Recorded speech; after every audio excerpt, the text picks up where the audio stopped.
I like the fact that I'm doing stuff that a lot of people are enjoying.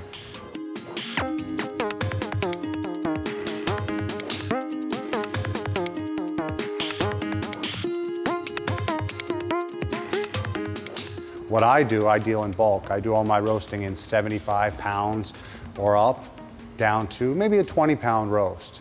I usually about a ton a night, ton to 2 tons a night of coffee, depending.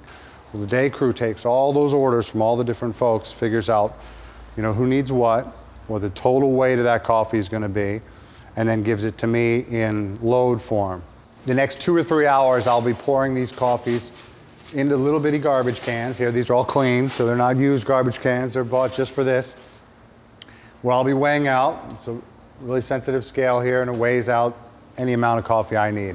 When I'm done weighing them, I'll start lining them up, just like you would in a production line. I'll get all my coffee ready to go for the night. It's like anything else. Keep your parts clean, keep your machine clean. You're going to get a better product. So part of what I do every night is just a daily maintenance, and that's vacuuming it out before I start roasting, to get it going for the night. And then I check all my valves and make sure that everything works and everything's clear. There's nothing blocking, because once you get going, you really don't want to stop. I'd say the first few hours of what I do are the most important. Doesn't mean I don't have fun, but they're a lot of work. So a lot of lifting, a lot of organization. Take your time, make sure you do it right. You got to be organized, and you got to communicate.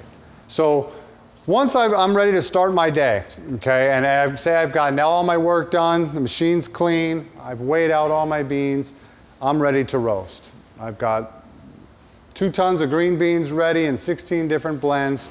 The machine's clean, everything's ready to go. I have a roast of beans in the roaster, so it's kind of, you don't have to preheat it, but I can have the beans in there.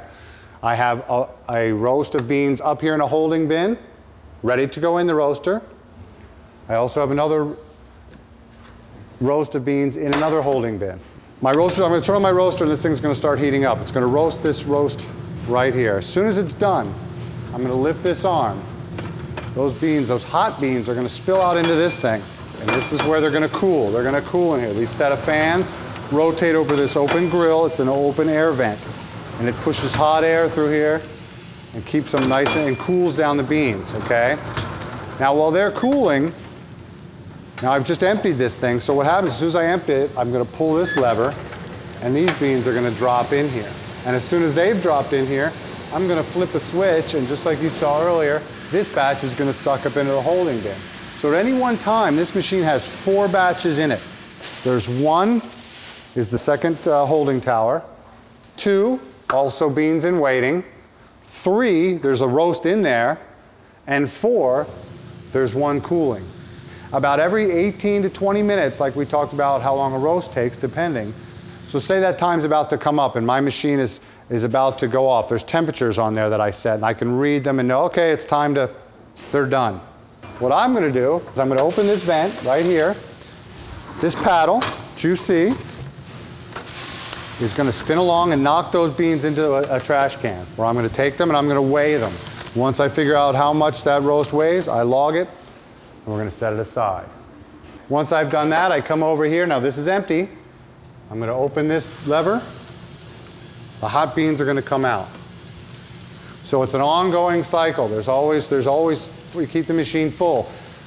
Your nose, believe it or not, really, after you've worked here a little while, you can smell the temperatures cooking. You can tell, you know, how far along it is. Also your internal clock, you know how, it's been about long enough, I better check my beans. There's, in this machine, I'll show you right here, there's actually a catchment. I can check the beans while they're roasting, because a lot of roasting is by sight.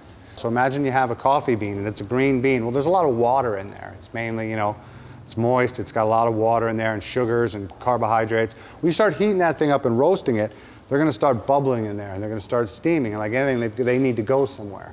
Okay, so at about 430 degrees, boom, first crack happens. It splits it. That's usually where you get a fissure. The crack, obviously, makes a big crack in the seam of the bean, so they call it the first crack.